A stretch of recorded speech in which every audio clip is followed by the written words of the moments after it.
Would you say that poor equals bad? That's a really good question. And I just want to read this article to you really quickly by Logic Zombie. And then I wanted to share my thoughts on it. This is an article, a post on Hive.blog.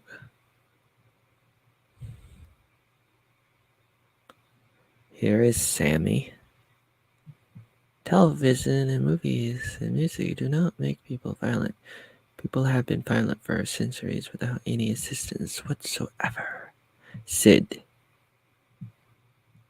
are you saying young blacks have no choice but to act like thugs?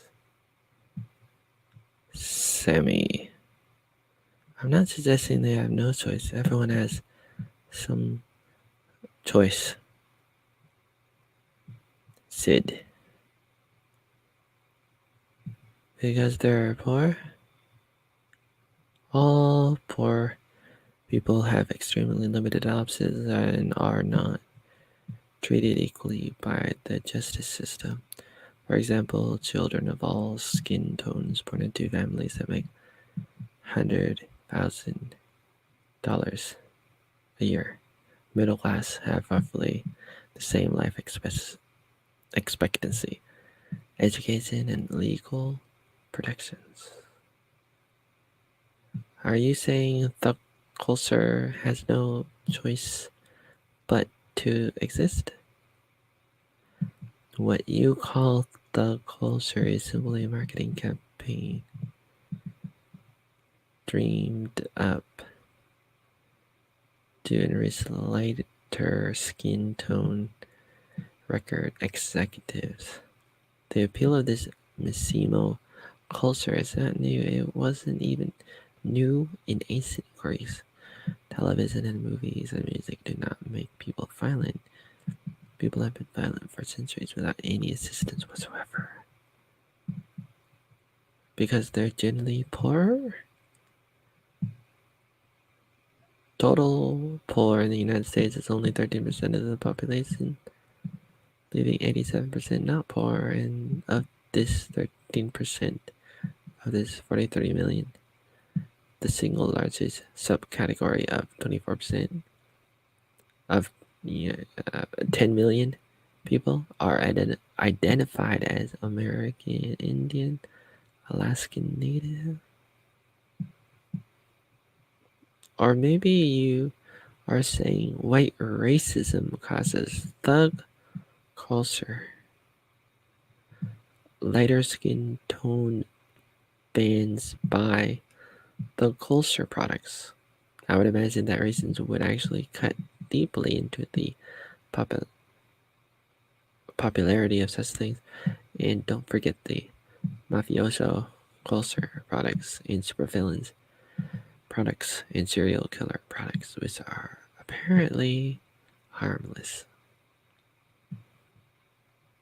Here is a video of George Carlin. I imagine it's the video of saying there's this club that people are in and you're not in it. You're not in this club of like the government and Hollywood and the elites and other people. And here's a video from Aliens. At what point did we begin to conflate money with morality? Never talk to a police or a judge that can legally lie to you. Never convict people charged with laws you disagree with. Perhaps anarchy already exists in the community is merely the highest manifestation of organized crime. This was written by Logic Zombie on Hive.blog back in yesterday. Not yesterday. Almost yesterday. About it. Well, Sunday. The 20th of September 2020.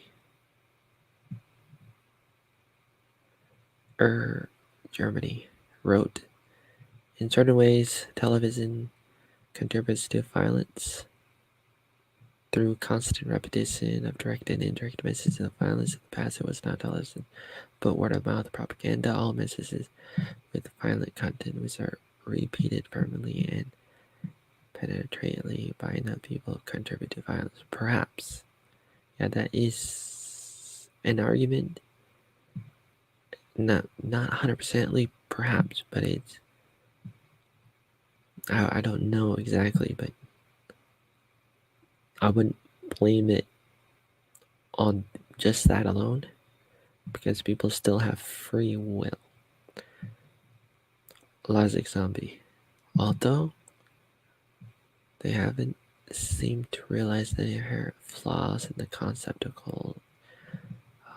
personality.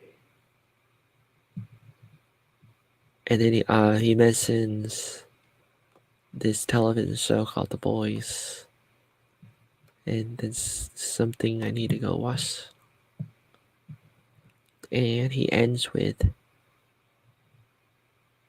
it seems like people are starting to understand that simply forcing people to act as de facto slaves is significantly less powerful than winning hearts and minds.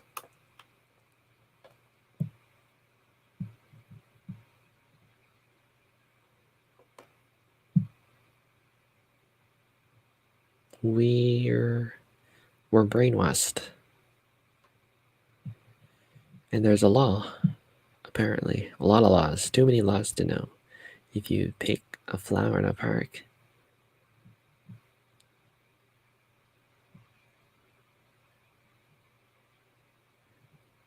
it's a felony. And there's more where that came from. And we do need to minimize a lot of laws, as many as possible. There's just too many. Way too many.